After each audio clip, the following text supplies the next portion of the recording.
Britain expected another carefully polished royal statement. What it received instead was a declaration so direct that even seasoned palace watchers struggled to process it.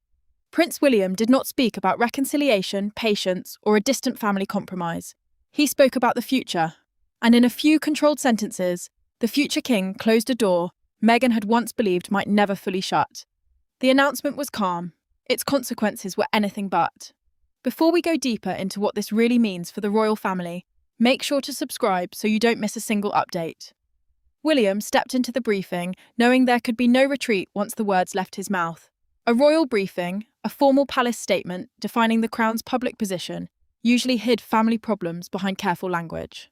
This time, he refused that protection. Meghan would have no future official role representing the Crown, no route back as a working royal, and no authority to act in the monarchy's name. The prince understood why clarity mattered. Earlier palace wording had left space for reconciliation, selected ceremonies, and the possibility that the Duchess might return in a limited form. He was ending that uncertainty. William chose every sentence with painful control. An aide near the doorway watched his jaw tighten before he said, "The future of royal service must now be clearly defined." The future king stayed calm. The effect was devastating. Hours earlier, he had rejected a softer draft that spoke only of current arrangements, arguing that temporary words would create another temporary peace. Charles had read the final version. The king removed his glasses, placed the pages down, and told his son, "Then you understand what comes after this." William understood. He believed the cost of silence had become greater. Meghan read the announcement beside Harry in California and stopped moving. She reached the final line, returned to the beginning, then placed the tablet face down when he asked whether she was all right. Harry asked again. The Duchess still said nothing. Her silence frightened him more than anger would have, because both understood what had changed. William had not delayed a reunion. He had removed the official path toward one. The shock was immediate, but the decision had not been born that morning. William carried the memory of one exact moment. One private exchange the family had never discussed publicly. Inside royal circles, they knew its name. It was the point where caution became resolve and compromise began to look dangerous. To understand why William finally closed the door, you have to understand what Meghan, Harry, and the future king each believed they were still fighting to protect. This was never simply William against Meghan. It was a collision between three people carrying three completely different ideas of loyalty. William saw duty as something inherited, disciplined, and protected at personal cost. Meghan saw independence as survival after an institution she believed had failed to understand her. And Harry stood between them, still connected by blood to one world while emotionally committed to another. The announcement forced every private wound into the open. Harry paced across the room, reading the statement as Meghan remained near the tablet. "He made it personal," he said, anger rising in his voice. She finally looked at him and answered, "It became personal long before today." The Duchess had built a life beyond palace control, but William's decision changed distance into official exclusion. Crown service, the formal work carried out by royals on behalf of the monarch, was now a door that would never reopen for her again. William carried a different fear. The prince expected one day to inherit the monarchy, and every uncertain role looked dangerous when he thought about George, Charlotte and his spouse, and to Louis. He believed unclear positions could create arguments during the first years of his reign, when his children would already be learning what duty demanded from them. Catherine found him alone at Windsor after the briefing. She sat opposite him with no papers between them and asked whether he felt relieved. "No," he admitted. "I feel nothing like triumph." Catherine reached across the space between them. William kept both palms locked together at first, as though releasing them might release everything else. Then the future king slowly moved one hand toward hers. She held it and told him that necessary decisions could still wound the person making them. The princess understood his silence because she had watched this fear grow for months. He was not only thinking about Meghan. He was thinking about what unresolved expectations might become once the crown finally rested on him. Meghan, however, had believed a direct conversation could change the path. A confidential request had already reached palace hands, asking whether limited ceremonial participation might someday be possible. She had not asked to return fully. She wanted the possibility left alive. Harry knew about the request, and he had believed William might listen if the issue reached him personally. But William had already connected that request to one memory he could not shake. One ceremony, one private exchange, one sentence spoken behind a closed door had turned his caution into resolve. And when palace officials traced the decision back to its true beginning, every path led to one ceremony, one private conversation, and a sentence William never forgot. Every royal crisis has a moment that looks ordinary, until history turns around and points directly at it. For William, that moment came months earlier during a private Windsor reception arranged around a charitable ceremony.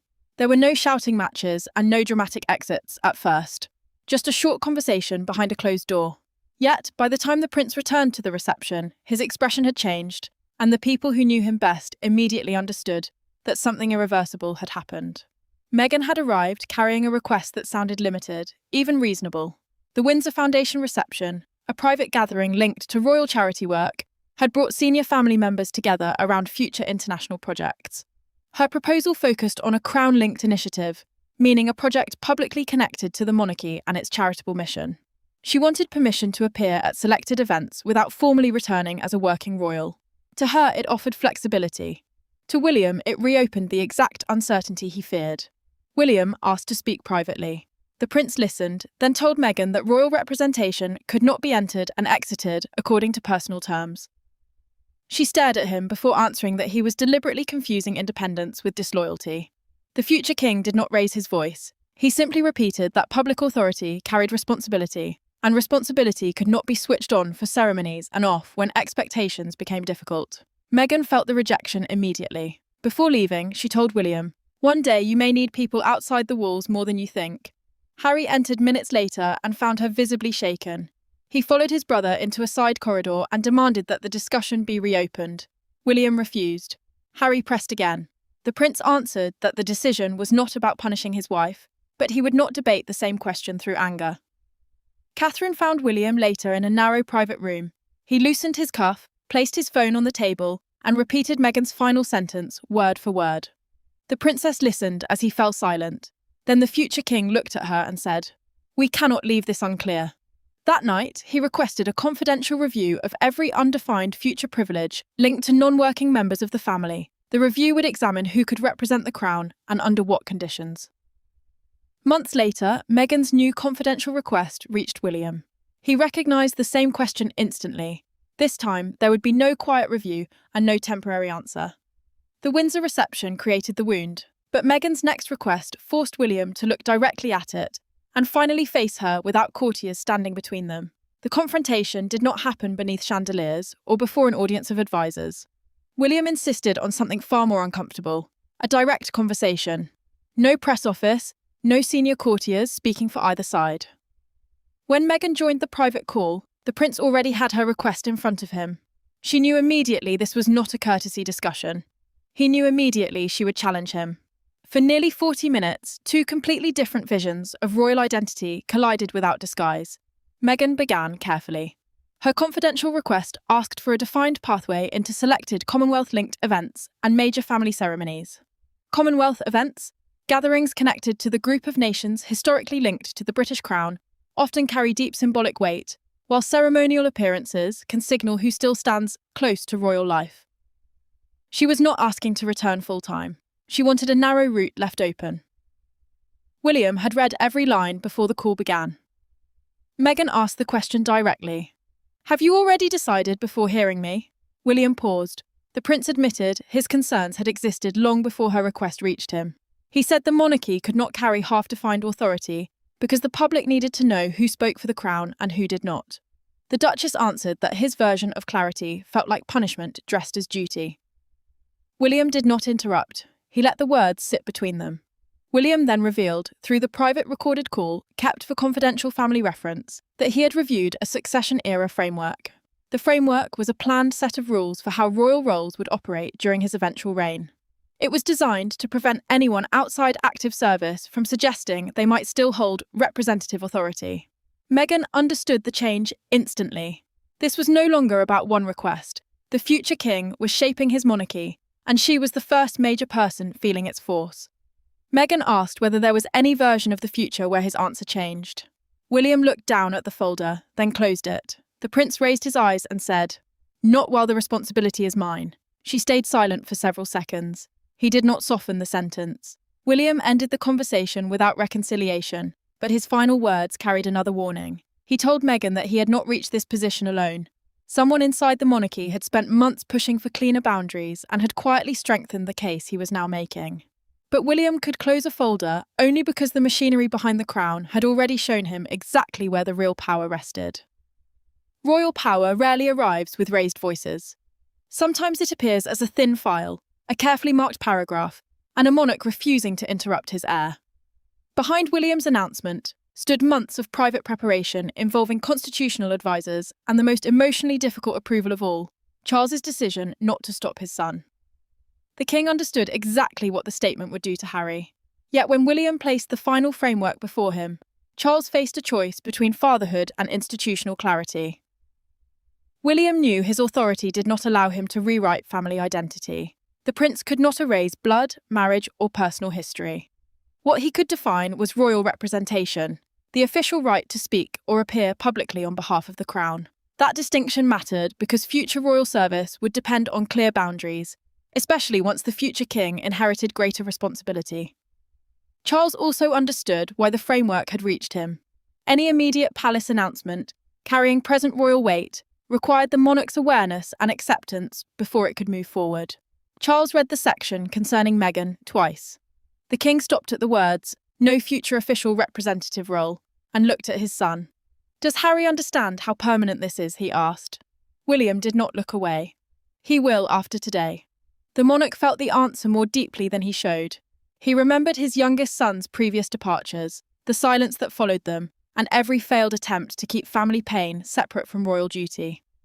Sophie had already raised the danger months earlier during a documented private consultation with senior family members. The trusted confidant warned that undefined ceremonial access could create competing expectations around future events. She argued that selected appearances might look harmless inside the family, but could confuse the public about who actually carried royal authority. William had remembered that warning. He had also personally replaced softer language about current arrangements with the far more final sentence now sitting before his father. Charles finished reading and removed his fountain pen from the table. The king did not sign anything because this was not a decree requiring his signature. Instead, he slid the pages back toward William. For several seconds, neither man spoke. Then the monarch said softly, "You asked whether I would stop you. I will not." The prince took the file and understood exactly what that meant. The decision moved forward. Within hours, the announcement crossed the Atlantic, reached Harry, and triggered a reaction far faster than palace advisors had expected. The king's silence gave William room to act, and the moment the announcement crossed the Atlantic, the family consequences began moving faster than the palace could contain them. Harry's first reaction was anger. Meghan's was far more unsettling. She did not shout, call an advisor, or immediately prepare a response. She simply read William's words again. The difference between temporary distance and permanent exclusion had suddenly become painfully clear.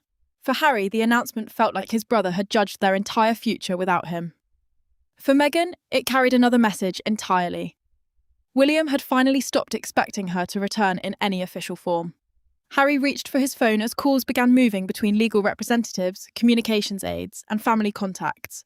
Everyone wanted to understand the practical reach of William's declaration. Crown service, official work performed on behalf of the monarch, was now clearly separated from Meghan's family connection through her marriage. She was still Harry's wife, she was still tied to the family personally, but the door to future official representation had been closed, and that distinction carried enormous weight. Harry called a private palace number and demanded to speak directly with William. The aide answering tried to explain that the prince was unavailable. He ended the call before she could finish. Meghan watched him grip the phone so tightly that his knuckles paled. She reached across, lowered his hand, and told him to sit before he made a decision that could not be reversed. "Do not fight him because you think I need a title," she said quietly. Harry stared at her. She then admitted the deeper wound was losing the right to choose for herself. Harry's phone moved again. A short personal message from Charles appeared, sent directly rather than through palace staff. The king asked his son not to answer publicly while anger was deciding the words. Harry read the message twice. Meghan saw his expression change, but he still wanted to speak. He still wanted his brother to explain why permanence had been chosen over compromise. William faced pressure of his own. Advisors urged the future king to release a second statement explaining that the decision was institutional, not personal. He refused. The prince said further language would weaken the clarity of the first announcement and reopen the uncertainty he had just ended.